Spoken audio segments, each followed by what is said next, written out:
You think life would be better if this hadn't happened, or if you hadn't gone through this, or if you hadn't made that mistake, or if you hadn't upset this person, if you hadn't worn that, if you hadn't, right? The shoulda, coulda, wouldas, the hypotheticals, the imagined life that fits into your imagination.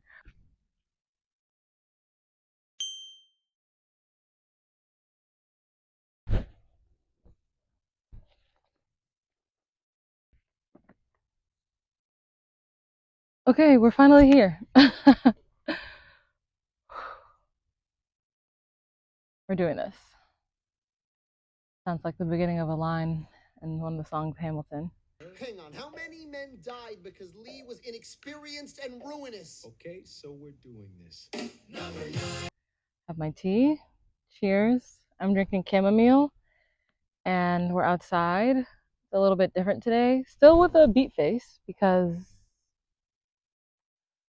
can we be out in nature and be cute?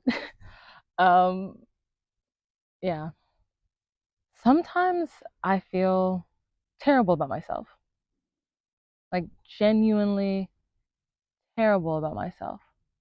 Like I'm not doing this right. Like I'm getting everything wrong. Like I'm messing up. I'm messing up my relationships. I'm messing up my friendships. I'm not doing enough at work. I'm not present enough as a daughter. I'm not being a good enough host.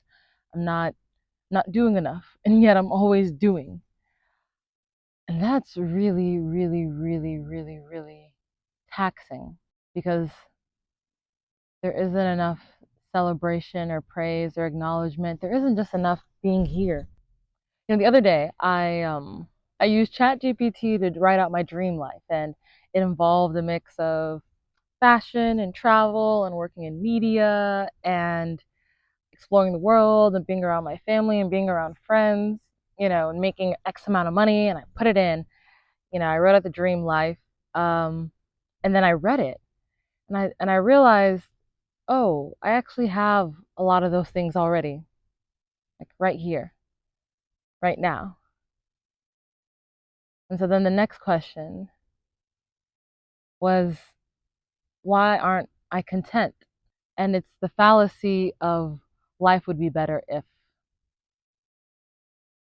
You think life would be better if this hadn't happened, or if you hadn't gone through this, or if you hadn't made that mistake, or if you hadn't upset this person, if you hadn't worn that, if you hadn't, right? The shoulda, coulda, wouldas, the hypotheticals, the imagined life that fits into your imagination, right? That dream life stays perfect because it doesn't have to grapple with reality. Your imagination doesn't have to bend to the various factors that actually infiltrate life. All it has to do is appease your imagination. The image gets to stay the image, all within your control, when really there's so much more to it. The dream life is easy, right? That's what you think.